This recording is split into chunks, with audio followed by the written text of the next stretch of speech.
Hello বন্ধুরা, সবাই কেমন আছো? আমি কিন্তু খুব ভালো আছি। আজকে আমাদের মায়াপুরের দ্বিতীয় দিন। আর আজকে সকাল সকাল উঠে স্নান দান করে নিয়ে চলে আসলাম এই যে চন্দ্রোদয় মন্দিরের দর্শন করতে। আগে ব্যালকনি থেকে দর্শন করে নিলাম। এবারে চলো, ইচ্ছা আছে আজকে একটু সাইট সিন করার, তাই ঘরটা লক করে আমরা নিচে নেমে যাচ্ছি।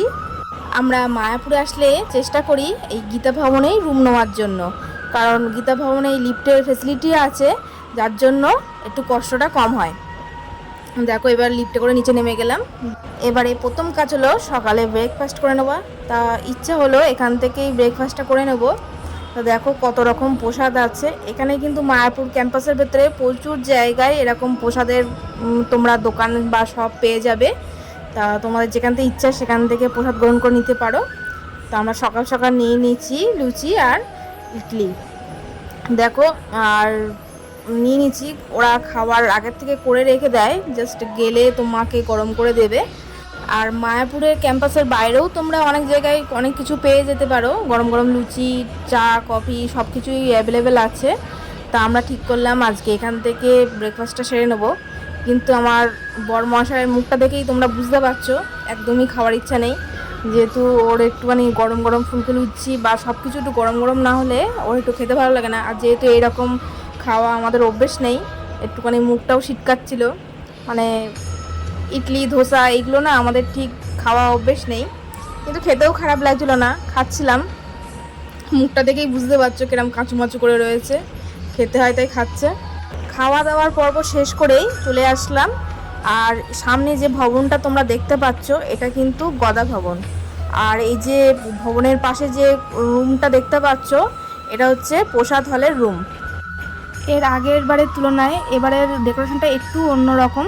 মানে আগেরবারে যখন এসেছিলাম তখন খুব সুন্দর ফুল দিয়ে এরা সাজিয়েছিল, এবারে একটু অন্যরকম করেছে। তা যাই হোক, আমাদের এখন প্রথম কাজ হলো এই গদা ভবন থেকে প্রসাদের কুপনটা আগে সংগ্রহ করে নেওয়া। মানে ফিরতে ফিরতে অনেকটাই লেট হয়ে যাবে, তাই আগে ভাগেই কুপনটা সংগ্রহ করে নিলাম। এখানে তোমরা দুই ধরনের প্রসাদের কুপন পেয়ে যাবে, তাই দেখিয়ে দিলাম এখানে প্রসাদের কুপনের মেনুটা। এখানে স্পেশাল প্রসাদেরও ব্যবস্থা আছে, তোমরা যে যেরাম পারবে কেটে নিতে পারো। আর এই যে আমরা এবার একটুখানি ওপরের দিকে যাব, আর তার আগে দেখিয়ে দিই এখানেও কিন্তু তোমরা একটা রেস্টুরেন্ট পেয়ে যাবে প্রসাদের। আর এর ওপরে যাচ্ছি কারণ একটাই, যেতে যেতে দেখো এখানে কত সুন্দর সুন্দর রাধা মাধবের চিত্র আছে, দেখে মনটা সত্যি ভরে যাচ্ছে। আর সব থেকে ভালো লাগছে দেখো এই বিল্ডিংয়ের কাছেই একদম চন্দ্রোদয় মন্দির, আরও সুন্দর লাগছে। আর যে কারণে এখানে আসলাম জিজ্ঞেস করার জন্য যে এখানে মানে বুকিং না করে আসলে কি রুম পাওয়া যাবে। তবে বন্ধুরা তোমরা কিন্তু অনলাইন চেক করেই বুকিং করে এসো, রুম কিন্তু মানে অ্যাভেলেবেল না এখানে। আর এখান থেকে বেরিয়ে পৌজির কাছ থেকে একটা বই নিয়ে নিলাম। এখানে অনেকেই এরকম দেখতে পাবে, তোমরা তোমাদের ইচ্ছা হলে নেবে। তবে এদের ব্যবহারগুলো সত্যি সুন্দর, এরা কাউকে জোর করে না, তোমাদের যদি মন হয় তবেই নিও। আর যেহেতু এখন সকালবেলা, আর দেখো সেরকম ভক্ত কিন্তু এখনও পর্যন্ত এসে পৌঁছয়নি। আর এখানে কিন্তু হরিনাম সংকীর্তন হচ্ছে। আমি তোমাদের একটা কথাই বারবার বলছি, তোমরা যারা দূর থেকে আসছো তারা কিন্তু এসে পর আগে কুপনের প্রসাদটা কেটে নেবে, তারপরে রুম ভবনে যাবে, নাহলে কিন্তু প্রসাদের কুপনটা পাওয়া খুবই দুষ্কর এখন যেভাবে পরিমাণে ভক্ত সমাগম। আর যে এখান থেকে আমরা তিলক কেটে নিয়ে বেরিয়ে পড়লাম মায়াপুরে সাইট সিন করতে। আজকে গুছিয়ে গেছে, বেরোতে বেরোতেই অনেকটাই লেট হয়ে গেছে, ওই জন্য ভাবলাম আজকে কাছে পিঠেই মায়াপুরের সাইট সিনটাই করে নিই। পরে নাই হচ্ছে কালকের দিকে যাব হয়তো নগরদ্বীপের সাইট সিন করতে, সেটাও তোমাদের কাছে শেয়ার করব বন্ধুরা। আমাদের মায়াপুরের ভেতরে সাইট সিন করতে টোটোয় কত পড়লো সেটা তোমাদের পরেই জানিয়ে দেবো। সর্বপ্রথম চলে আসলাম এখানে, দেখে নাও তোমরা প্রত্যেকটা মঠের আমি ভিডিও করে নিয়েছি। আর তারপরে এখানে চলে আসলাম, এই জায়গাটাও খুব সুন্দর, আমাদেরও এই জায়গাটা খুবই ভালো লেগেছে। কিন্তু বিষয় একটাই, এখানে কোনো জায়গায় তোমার ক্যামেরা অ্যালাউ নেই, যেখানে ক্যামেরা দেখবে ওরা কিন্তু ফাইন করে দেবে, তাই তোমরা একটু সাবধানেই ভিডিও করো। আর এই যে চলে আসলাম, এটা হচ্ছে মায়াপুরের নিমাইয়ের জন্মস্থান। এখানে একটি নিম গাছ আছে, যেখানে আমাদের ছোট্ট নিমাইয়ের জন্ম হয়েছিল, সেই নিম গাছটি এখনও কিন্তু সাক্ষী হয়ে দাঁড়িয়ে আছে। আমরা তাকে দর্শন করে চলে আসলাম যে রাধাকুণ্ডে এসে এখানেও হচ্ছে দেখো প্রচুর প্রচুর মাছ রয়েছে এই কুণ্ডের ভেতরে। ছোট বড় সব রকমের মাছ রয়েছে। আগে নেমে এই রাধাকুণ্ডের পবিত্র জল মাথায় দিয়ে নিলাম। দেখো এই রাধাকুণ্ডে কত পরিমাণে মাছ রয়েছে, ছোট বড় সব রকম মিলিয়ে মিশিয়ে কিন্তু মাছেদের আগমন, খুব সুন্দর লাগছে। আর তারপরে চলে আসলাম নিবাস অঙ্গনে। এর ভেতরটাও খুব সুন্দর, ঘুরে আমাদের সত্যিই খুব ভালো লাগলো। এরপরে চলে আসলাম আমরা নেক্সট মন্দিরে। এটা হলো মায়াপুর শ্রী চৈতন্য মঠ, অর্থাৎ এটা নিমায়ের কিন্তু মাসির বাড়ি। এই মহাপ্রভুকে কেন্দ্র করেই কিন্তু মায়াপুরে গড়ে উঠেছে হাজারো হাজারো মঠ এবং মন্দির। আর এই মঠটি অন্যান্য সমস্ত মঠের তুলনায় একটু কিন্তু হলেও আলাদা। মঠে ঢুকেই প্রথমেই কিন্তু ভক্তদের নজর কাড়বে এই সুন্দর ফুলের বাগানটি। আর এই বাগানটির পাশ দিয়ে এই যে সুন্দর রাস্তাটি আছে, এর সামনে যে মন্দিরটা দেখা যাচ্ছে এটাই হলো রাধেশ্যাম মন্দির। এখানে কিন্তু সারা বছরই ভক্তদের সমাগম থাকে, কিন্তু সিজন অনুযায়ী কম বেশি ভিড়টা হয়। আর যাওয়ার পথে আমাকেও নিজেকে একটু দেখে নিলাম। এই সমস্ত পুণ্যস্থানে বারবার মানুষের আসা উচিত। আর আমার তো মনে হয় সব কিছু ছেড়ে ছুড়ে এখানেই চলে এসে থাকি রাধা মাধবের চরণে। আর রাধা মাধবকে দর্শন করার পরে চলে আসলাম এই যে শ্যামকুণ্ডে। শ্যামকুণ্ডে কিন্তু এখানে পরিষ্কারভাবে লেখা রয়েছে, এখানে শ্যামকুণ্ডের জল আপনারা মাথায় নিতে পারেন, কিন্তু স্নান, পা ধোয়া এবং কুলুকুচি করা একদমই নিষিদ্ধ। আর এখানে মাছগুলো দেখো কত বড় বড়, আর এইগুলো কিন্তু সবই শোল মাছ, দেখে বুঝলাম সবকটাই শোল মাছ। আর এরা কিন্তু একদমই ভয় পায় না, যেহেতু সারা বছর ভক্তরা এসে ওদেরকে খাবার দেয়। দেখো কি সুন্দর এরা এসে সামনে ঘুরে বেড়াচ্ছে, একটু ওদের ভয় নেই। এখানে কিন্তু প্রচুর পরিমাণে মাছেরা আছে, আর এদের ছোট ছোট বাচ্চারাও আছে, যেটা ক্যামেরায় হয়তো তোমরা বুঝতে পারছো না। আর তাছাড়া কুণ্ডের জলটা দেখো কতটা পরিষ্কার এবং পরিচ্ছন্ন চারিদিকটা। আর এখানে সামনেই কিন্তু গৌর পূর্ণিমা উপলক্ষে এখানে একটি উৎসব হবে, তারই আয়োজন চলছে। আর এখানে এই মূর্তিটা দেখো, এটা আমি ফার্স্ট টাইমই দেখলাম। এর আগে মায়াপুরে এসেছি, যেহেতু সাইট সিন করিনি বলে এই মূর্তিটি একদমই আমার চোখে পড়েনি। এই যে গৌরাঙ্গের ভেতরে যে তিনটি রূপ আছে সেটাই এখানে তুলে ধরার চেষ্টা করেছে, একই অঙ্গে তিনটি রূপ। তাই কিন্তু এখানে লেখাই রয়েছে ষড়ভুজে গৌরাঙ্গ মহাপ্রভু। এই মঠের চারিদিকের পরিবেশটা সত্যি খুবই মনোরম। আর এখানে দেখো কত সুন্দর ফুলের বাগান, আর গোলাপ ফুলটাই বেশি।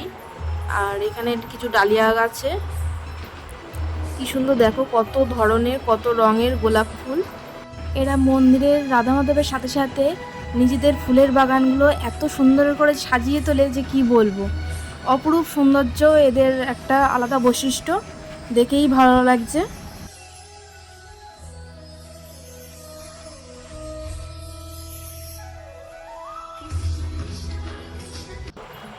তারপরে চলে আসলাম এই যে ভক্ত চাঁদ কাজী সমাধি মন্দিরে।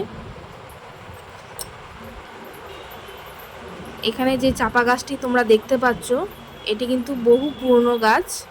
এটা চাঁদ কাজী সমাধি মন্দির, সেটা মানে একটা চিহ্ন করে রেখে দিয়েছে এই চাপা গাছটি দিয়ে। আর এখানে মানে ভক্তদের ভিড়টা মানে তুলনামূলক কমই।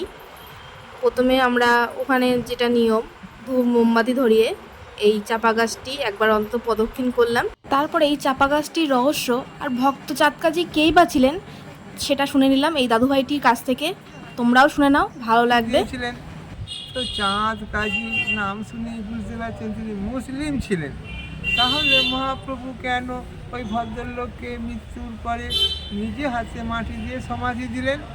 তার উত্তরে বলেছেন, চাঁদ কাজী মুসলিম হওয়া সত্ত্বেও মহাপ্রভুর ভক্ত এবং শিষ্য হয়েছিলেন। তাই মহাপ্রভু চাঁদ কাজীকে মৃত্যুর পরে নিজে হাতে মাটি দিয়ে সমাধি দিয়েছিলেন। তো চাঁদ কাজী কিছুটা অংশ তুলে ধরলাম তোমাদের সামনে, কেমন লাগলো অবশ্যই কিন্তু জানিও। আর তারপরে চলে আসলাম এই যে মায়াপুরে জগন্নাথ মন্দিরে। এই মন্দিরে শ্রী জগন্নাথ দেব, বলরাম এবং দেবী সুভদ্রা থাকেন। দুর্ভাগ্যবশত তাদের দর্শন আমরা পেলাম না। আর কিছুক্ষণ পরেই দর্শন করতে পারতাম, কিন্তু যে টোটোর সাথে এসেছিলাম বড্ড তাড়া দিচ্ছিল, ওই জন্য এখানে যে স্ট্যাচুগুলো ছিল দেবদেবীদের, সেই স্ট্যাচুগুলোই তোমাদের একটুখানি সামনের থেকে তুলে ধরলাম। আর কি করব, অনেকটাই লেট হয়ে গেছে, যার জন্য আমরা দর্শন পেলাম না, কপালটাই খারাপ। এই যে এই মূর্তিটাই কিন্তু এই মন্দিরে থাকে, তো যাই হোক এখান থেকেও দর্শন করে নিলাম। পরে অন্য সময় আসলে একটু তাড়াতাড়ি আসতে হবে, আমাদের বেরোতে বেরোতে যে অনেকটাই লেট হয়ে গেছে আগেই বললাম। মন্দির দর্শন করতে করতে আমাদের প্রচণ্ড খিদে পেয়ে গেছে, তাই মন্দিরের বাইরে দেখলাম ডাব ছিল, তাই গরমের মধ্যে ডাবটাই বেছে নিলাম। ডাব খাওয়ার পরে দেখো কখন আমাদের খাওয়া গেছে, আর ও সবে শুরু করেছে খেতে। দেখো যে কোনো জিনিস একটু আস্তে আস্তে ধীরে ধীরে খেতেই ভালোবাসে। আর আমি না ওর সাথে একটু সবসময় দুষ্টুমি করি, আমার খাওয়াটা আগে হয়ে যায়, হয়ে যাওয়ার পরে ওর খাবারের থেকে একটু করে হলেও ভাগ বসাই। এটা জানি না কেন, কিন্তু ওরও মানে ভালো লাগে। আর এই যে আমাদের কিন্তু মায়াপুরে সমস্ত মন্দিরে দর্শন করা হয়ে গেছে। তা আমাদের মায়াপুরে সাইট সিন করতে টোটাল খরচা হয়েছে কিন্তু 250 টাকা। কিন্তু সবাই একরকম দাম বলে না, যার কাছ থেকে যেরকম করে নিতে পারে। তোমরা কিন্তু একটু আসলে বার্গেনিং করেই নিও। তারপরে দেখো এতটা রোদ্দুর পড়েছে আর টাকা যাচ্ছে না। আমরা গিয়েছিলাম ফেব্রুয়ারি মাসের মাঝামাঝির দিকে, এবারে তাড়াতাড়ি চলে যাব প্রসাদ হলের দিকে। গিয়ে প্রসাদটা আগে সংগ্রহ করে নিলাম। দেখো প্রসাদের মধ্যে ছিল কিন্তু অন্ন, সবজি, ডাল, একটা ধোকার ডালনা, একটা বেগুনি আর মিক্স ভেজ, আর তার সাথে রুটি আর পায়েস। তোমরা যে যেরকম পারবে সেরকম তোমরা প্রসাদ নিয়ে আসতে পারো। এখানে কিন্তু আনলিমিটেড প্রসাদের ব্যবস্থা, কিন্তু অনেকে দেখছিলাম ওই রকম নিয়ে আসছে, কিন্তু খাওয়া দাওয়ার নাম নেই, সব নষ্ট করে উঠে যাচ্ছে। তাই তোমাদের কাছে রিকোয়েস্ট, তোমরা কেউ নষ্ট করো না, যেটুকুনি পারবে সেইটুকুনি খেও। আর মায়াপুরের ব্লগটায় আজকের দিনের মতন এইটুকানি। কেমন লাগলো অবশ্যই জানিও। আর খাওয়া দাওয়া করার পরে আমরা চলে যাব এবার হোটেল রুমে, কেন এত গরমের মধ্যে আর ভিডিও করা সম্ভব হচ্ছে না। পরবর্তী নেক্সট ভিডিও আসবে, তা কেমন লাগলো অবশ্যই কিন্তু তোমরা জানিও আমাকে।